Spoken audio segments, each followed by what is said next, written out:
¿Qué es la Eucaristía? La Eucaristía es el mayor regalo que Dios le ha dado a los seres humanos. Es el tesoro más grande del mundo. Es la vida de nuestra vida, porque es el mismo Jesucristo en persona. La Eucaristía no es una cosa sagrada, es Jesús mismo. Él dijo, y lo tiene Juan en el capítulo 6, yo soy el pan de vida, el que viene a mí ya no tendrá hambre, el que cree en mí jamás tendrá sed. El que come mi carne y bebe mi sangre está en mí y yo en él.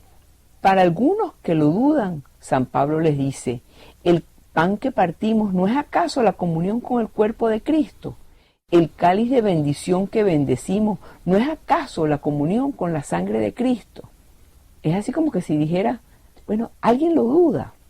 Por eso es que la Iglesia dice, por medio de los papas, que la Eucaristía es el don más grande que Cristo le ha ofrecido a la Iglesia. La Eucaristía es la fuente y la cima de toda vida cristiana. Es el centro de la vida cristiana y es el centro de la comunidad parroquial. La Eucaristía no es algo importante, no. La Eucaristía es algo imprescindible para vivir nuestra fe. Es la esencia y el fundamento de nuestra fe cristiana, porque sin Cristo no hay cristianismo. La Eucaristía es el mismo Cristo en persona. No basta con creer en Cristo de una manera teórica, sino que es necesario amarlo personalmente, tenerle el máximo de todos los respetos. Santa Margarita María de Alacoque, esa santa que vivió entre 1647 y 1690, a ella se le apareció Jesús con el corazón sagrado afuera. Ella fue la que Jesús se le aparece y le dice, divulga el amor al sagrado corazón de Jesús. Y Santa Margarita María de Alacoque decía que en esas apariciones, cuando Jesús le hablaba, decía, lo que más me desagrada, dice, y lo que Jesús les reclamaba siempre, es que la gente iba con falta de atención y con falta de respeto en presencia del Santísimo Sacramento, especialmente en el tiempo de la oración y de la adoración. Y decía Santa Margarita María, de cuántas gracias me he privado por una distracción, por una mirada curiosa, por una posición más cómoda y menos respetuosa.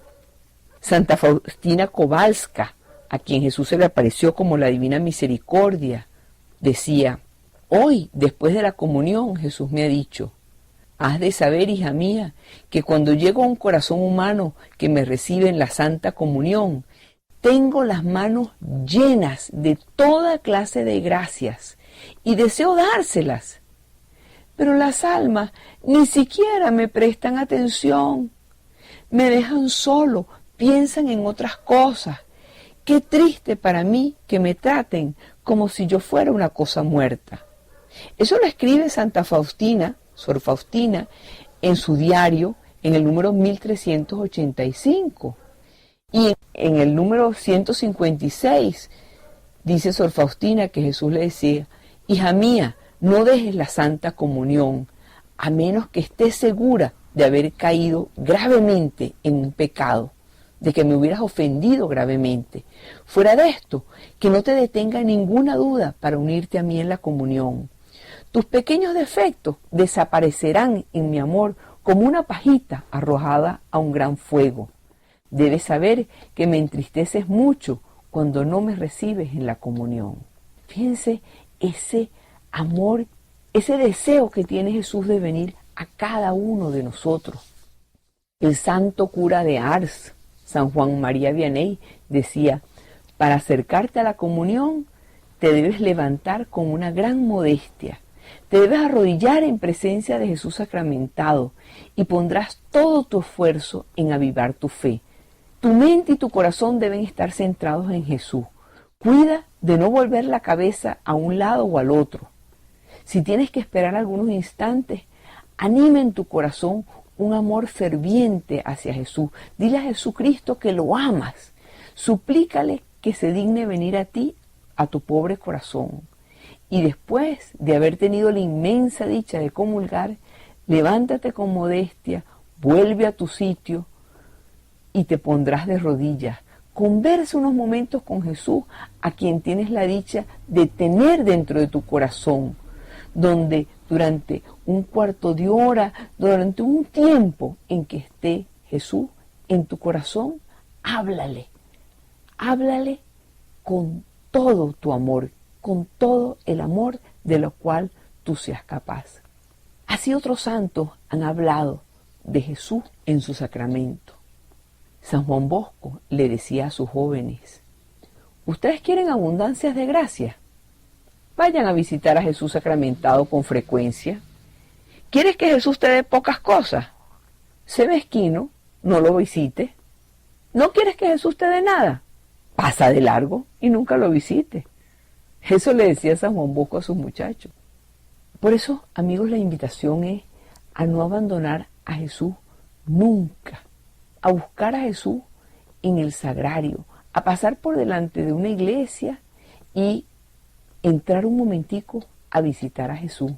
Si nosotros supiéramos la diferencia que hay entre los sabios de biblioteca y los sabios del sagrario, si nosotros supiéramos todo lo que un rato frente al sagrario da de luz a nuestra inteligencia, estaríamos muchísimo rato frente al sagrario. Si nosotros supiéramos todo lo que un rato frente al sagrario le da al corazón humano, le da de aliento a un alma, la suavidad que nos trae, la esperanza, el valor. Si supiéramos el valor que infunde ese ratico de rodillas frente al sagrario, pasaríamos mucho tiempo frente al sagrario, porque el sagrario es el lugar donde se guarda a Jesús sacramentado. Es esa cajita donde se guardan las hostias consagradas. Por eso, ir a visitar a Jesús frente al sagrario, y sabemos que Jesús está en el sagrario cuando está esa lucecita prendida junto al sagrario. Ahí decimos, ahí está Jesús. San Alfonso María Ligorio, que era un gran santo, dijo: tengan por cierto que el tiempo que ustedes empleen con devoción delante del divinísimo sacramento será el tiempo que más bien les reportará en esta vida, que más los consolará en el momento de su muerte, en las tristezas y en la eternidad. Y sepan que acaso ganarán más en un cuarto de hora que tengan de adoración frente a la presencia de Jesús sacramentado, que en todos los demás ejercicios espirituales que hagan durante el día. San Cirilo de Jerusalén, uno de los primeros santos, decía: así como dos pedazos de cera derretidos juntos se convierten en uno solo, de igual manera el que comulga está unido con Cristo. Cristo vive en él y él vive en Cristo. Hay un ejemplo muy interesante que es el de el cardenal vietnamita, Monseñor Francisco Javier Nguyen Van Thuan. Monseñor Van Thuan, cardenal vietnamita, fue obispo cuando tenía 39 años. 9 años después de que lo habían nombrado obispo, un poco antes de que el régimen comunista tomara Vietnam del Sur en 1975, lo nombraron arzobispo de Saigón. Unos cuantos meses después, fue arrestado por el gobierno comunista y pasó 13 años en prisión. De esos 13 años en prisión, 9 fueron en confinamiento solitario. Con una gran fe y constante unión con Jesús en la Eucaristía, él convirtió esos 13 años en prisión en sus años más activos y más productivos de evangelización. Y quiero que recordemos que de esos 13 años en prisión, 9 fueron en confinamiento solitario. Pero, ¿qué hizo el cardenal Van Thuan en esa evangelización?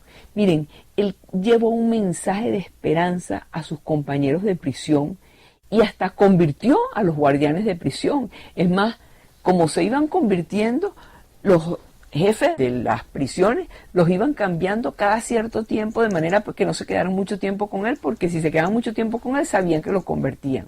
¿Cómo celebraba la misa el cardenal Bantuán? Pues él mismo lo dijo y él mismo lo escribió. Y él dijo: cuando me arrestaron tuve que irme enseguida con las manos vacías, pero al día siguiente me permitieron escribirle a los míos para pedir lo más necesario. Entonces él pidió ropa, pasta de dientes y le puso: por favor, envíenme un poco de vino como medicina contra el dolor de estómago. Sus amigos, los fieles, comprendieron enseguida y le enviaron una botellita de vino de misa con la etiqueta medicina contra el dolor de estómago. Y le enviaron una serie de hostias que estaban escondidas en una antorcha contra la humedad. La policía vietnamita le preguntó: ¿es que a usted le duele el estómago? Y él le dijo: sí, sí. Bueno, aquí tiene la medicina que le mandan. Y el cardenal Bantuán dice: nunca podré expresar esa inmensa alegría que sentí, porque diariamente utilizaba 3 goticas de vino y 1 gotica de agua en la palma de mi mano, y con ella celebré la misa. Ese era mi altar, esa era mi catedral, decía el cardenal Bantuán. Era la verdadera medicina del alma y del cuerpo, medicina de inmortalidad, remedio para no morir, sino para vivir siempre en Jesucristo. A cada paso tenía ocasión de extender los brazos, clavarme en la cruz con Jesús, beber con él el cáliz más amargo. Cada día, cuando recitaba de memoria las palabras de la consagración, confirmaba con todo mi corazón y con toda mi alma un nuevo pacto, una nueva alianza eterna entre Jesús y yo, mediante su sangre mezclada con la mía. Y dice el cardenal Bantuán, agrega: han sido las misas más hermosas de toda mi vida. En el tiempo en que pudo estar junto con los prisioneros, decía que en la noche los prisioneros tomaban turnos para la adoración. Con su silenciosa presencia, Jesús Eucaristía nos ayudaba de innumerables maneras. Muchos cristianos regresaban a una ferviente vida en la fe, y su silencioso despliegue de servicio y amor tenía aún un mayor impacto en los otros prisioneros. Aún los budistas y otros no cristianos se empezaron a unir a la fe. Escribe el cardenal Bantuán que la fuerza de la presencia amorosa de Jesús era irresistible. La oscuridad de la prisión se convirtió en una gran luz y en una semilla que germinó en el suelo durante la tormenta. La prisión se convertía en una escuela de catequesis. Los católicos bautizaban a compañeros de prisión y se convertían en padrinos de sus compañeros. A pesar de eso, durante ese tiempo, a Monseñor Bantuán lo trataban como cualquier otro prisionero. Lo ponían a limpiar baños, lo ponían a limpiar camas, lo mandaban a la lavandería y en muchas ocasiones trataban de mantenerlo alejado. Lo mandaban incluso a trabajar en los campos. Dice que un día un grupo de ellos vino corriendo desde los campos pidiéndole ayuda, porque había un prisionero muy perturbado que estaba listo para ahorcarse con un cable eléctrico. Estaba desesperado de estar en esa cárcel. Monseñor Bantuán corrió hacia él y se arrodilló en adoración con el sagrado sacramento que tenía en el bolsillo de su camisa. Era un pedacito de pan que había consagrado, pero un pedacito pequeñito de pan. Y agarrándolo, le dijo: vuélvete hacia el pan de vida. Aquí está el pan de vida, el Señor del perdón, de la paz y del amor. Otros prisioneros que estaban ahí, conmovidos por la gran fe, se unieron a sus oraciones. Y al final, el hombre, que estaba desesperado como loco, empezó a llorar y se rindió frente al amor que le ofrecía el cardenal Bantuán, y comió ese pedacito de pan consagrado, y dice él que sintió que Jesús había entrado dentro de él. Es interesante porque así como el cardenal Bantuán fue liberado 13 años después, este prisionero que se había tratado de ahorcar también fue liberado, y tuvieron la oportunidad de conseguirse los dos y recordaron ese día bendito cuando la presencia de Jesús hizo que él salvara su vida. Y le agradeció a Jesús. y le agradeció de nuevo al cardenal Bantuán el que le hubiera dado a Jesús. Decía el cardenal Bantuán que en el campo de reeducación los dividían en grupos de 50 prisioneros y todos tenían derecho solamente a 50 centímetros de espacio para poder dormir. Y siempre se arreglaban para que hubiera católicos a su alrededor, y hacia las 9:30 de la noche, más o menos, tenían que apagar las luces para que todos se durmieran. Era entonces, dice el cardenal Bantuán, cuando me reclinaba sobre mi cama para celebrar la misa de memoria y empezaba a distribuir la comunión pasando su mano por debajo del mosquitero, y aún hacían pequeñitos sacos del papel de los paquetes de cigarrillos para conservar el más sagrado sacramento y llevárselo a otros. Jesús Eucaristía siempre estaba con el cardenal Bantuán porque él se lo guardaba en su bolsillo, en el bolsillo de su camisa, y todos sabían que Jesús estaba entre ellos. Y en la noche los prisioneros se tomaban turnos para adorar a Dios, y con esa silenciosa presencia el Jesús Eucarístico los ayudaba. Por eso, amigos, si te falta o has perdido todo, pero aún tienes el sacramento bendito, aún lo tienes todo. ¿Por qué? Porque tienes al Señor del cielo presente aquí en la tierra. Amigos, cuántas bendiciones nos perdemos por no amar más a Jesús en la Eucaristía. Cuántas misas y comuniones y visitas perdidas para siempre por no haber puesto un poquitico más de esfuerzo de nuestra parte. Dios está esperándonos pacientemente frente al sagrario para enriquecernos con sus dones, para darnos sus gracias. ¿Cuántas veces pasamos de largo? ¿Cuántas bendiciones estamos perdiéndonos? Qué solo se siente Jesús a veces en el sagrario. ¿Cuántas iglesias están cerradas durante el día y ahí está Jesús esperándonos? Vayamos nosotros a visitar a Jesús, vayamos a hacerle compañía, porque Él no se deja ganar en generosidad, porque Dios está esperándonos en el sagrario. Y con Dios, amigos, siempre ganamos.